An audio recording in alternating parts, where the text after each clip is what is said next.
কলিতা জনগোষ্ঠীৰ সন্মিলন অসম দেৰগাঁও আঞ্চলিক সমিতিৰ এখনি কাৰ্যনিৰ্বাহক সভা দেৰগাঁৱৰ পাচনিৰ পৰা গাঁও নামঘৰত সম্পন্ন হৈ যায়।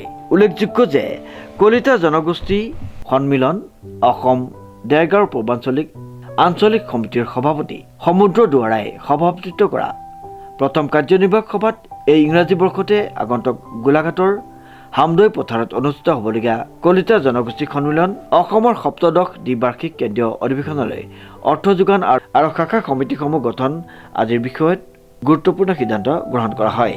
উল্লেখযোগ্য যে 1988 চনৰ 24 জানুৱাৰী তাৰিখে গুৱাহাটীৰ গৌৰী ভৱনত অনুষ্ঠিত হোৱা এখনি প্ৰতিনিধিত্বমূলক সভাত বিভিন্ন ক্ষেত্ৰত কলিতা জনগোষ্ঠীৰ চৰকাৰী সা সুবিধাৰ পৰা বঞ্চিত হোৱা, সংৰক্ষণ ব্যৱস্থা নথকা, উচ্চ গুণগত মানদণ্ড থকাৰ পিছতো যুৱক যুৱতীসকল নিয়োগৰ পৰা বঞ্চিত হোৱা, স্বনিয়োজন চৰকাৰী সা সুবিধাৰ পৰা যুৱক যুৱতীসকল বঞ্চিত হোৱা আদি দাবীৰে কলিতা জনগোষ্ঠী সন্মিলন অসম গঠন হৈছিল।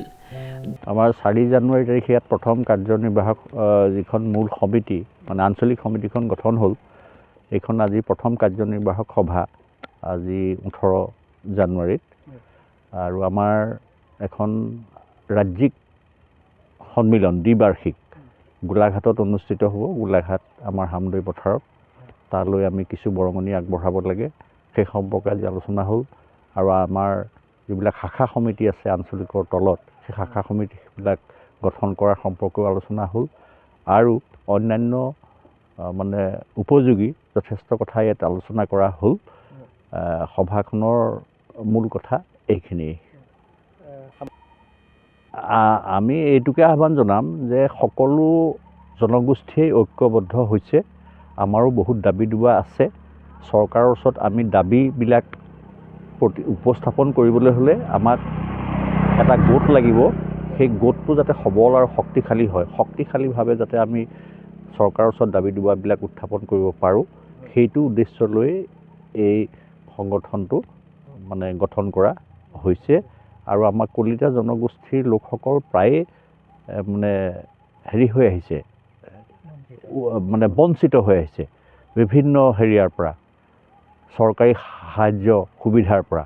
সেইবিলাকো যাতে আমি পাব পাৰোঁ, তাৰ বাবেও আমি চৰকাৰৰ ওচৰত দাবী দিব ৰাখিবৰ কাৰণে গোটটো গঠন কৰা হৈছে। দেৰগাঁও পূৰ্বাঞ্চলৰ সকলো কলিতা জনগোষ্ঠীৰ ৰাইজক ঐক্যবদ্ধ হৈ কলিতা জনগোষ্ঠীৰ সন্মিলন অসমৰ কাম কাজসমূহ চলাই নিয়াৰ ক্ষেত্ৰত সহায় সহযোগিতা আগবঢ়াবলৈ আৰু লগতে গোলাঘাটৰ হামদৈ পথাৰত অনুষ্ঠিত হ'বলগীয়া কেন্দ্ৰীয় অধিৱেশনস্থলীত উপস্থিত থাকি দিহা পৰামৰ্শ সহায় সহযোগিতা আগবঢ়াবলৈ আহ্বান জনাইছে দেৰগাঁও পূৰ্বাঞ্চলিক আঞ্চলিক সমিতিৰ সম্পাদক প্ৰবীণ কলিতাই। ধন্যবাদ। যোৱা 4 জানুৱাৰী তাৰিখে কলিতা জনগোষ্ঠী সন্মিলন অসমৰ উপসভাপতি আৰু গোলাঘাট জিলাৰ সাধাৰণ সম্পাদক ৰিপুণ শইকীয়া আৰু দুলাল বৰাৰ উপস্থিতিত আমাৰ এই পাচনিবৰা গাঁৱৰ অপূৰ্ব বৰাৰ আহ্বানত 4 জানুৱাৰী তাৰিখে আমাৰ কলিতা জনগোষ্ঠী এখন প্ৰতিনিধিত্বমূলক সভা আহ্বান কৰা হৈছিল দেৰগাঁও আঞ্চলিক ভিত্তিত। তাতে আমাৰ শ্ৰদ্ধাৰ সমুদ্ৰ দুৱাৰ দেৱক সভাপতি আৰু আমাক সাধাৰণ সম্পাদকৰ দায়িত্ব অৰ্পণ কৰিলে। আমি ভাবিছোঁ যে আমাক যি দায়িত্ব অৰ্পণ কৰিলে, আমি প্ৰতি গাঁৱে গাঁৱে আমি শাখা খোলাৰ আজি এটা আমি সিদ্ধান্ত গ্ৰহণ কৰিছোঁ। প্ৰত্যেক গাঁৱতে আমাৰ কলিতা জনগোষ্ঠীয়ে একোখনকৈ শাখা আমি গঠন কৰাৰ আমি চিন্তা চৰ্চা কৰিছোঁ আৰু আমাক ইতিমধ্যে পৰ্যবেক্ষকো নিয়োগ কৰা হৈছে সেই সম্পৰ্কত।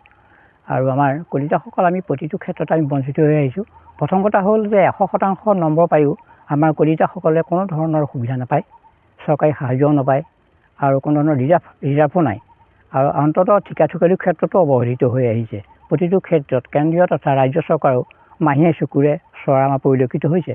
গতিকে সেই দৃষ্টিভংগী আগত ৰাখি আমাৰ কলিতা জনগোষ্ঠী আমাৰ গঠন হৈছে আৰু প্ৰতিটো জনগোষ্ঠীৰে আমাৰ মানে সংগঠন আছে। আমাৰ কলিতা জনগোষ্ঠী নাছিল। 1988 চনৰ 24 জানুৱাৰী তাৰিখে গুৱাহাটী গৌৰী ভৱনত আমাৰ এখন প্ৰতিনিধিত্বমূলক সভা আহ্বান হৈছিল। সেই সভাতে আমাৰ এই কলিতা জনগোষ্ঠীটো আমাৰ গঠন কৰিছে। ইতিমধ্যে আমাৰ স্থানীয় ৰাইজৰ প্ৰতি গাঁৱে আমি যোগসূত্ৰ ৰাখিছোঁ। প্ৰত্যেক গাঁৱৰ কৈছে যে এইটো খুব ভাল কথা, কলিতা জনগোষ্ঠী সদায় পিছ পৰি আহিছে, সেইকাৰণে কলিতা জনগোষ্ঠী আমি যিমান পাৰোঁ সিমান আমি পূৰ্ণ সহায় সহযোগিতা আমি আগবঢ়াম। আপোনালোকে মাত্ৰ শাখা সমিতিও প্ৰত্যেক গাঁৱতে গঠন কৰাৰ এটা ব্যৱস্থা আপোনালোকে গ্ৰহণ কৰক। দেৰগাঁৱৰ পৰা নৱজ্যোতি ভঁৰালীৰ ৰিপৰ্ট নিউজ নাও।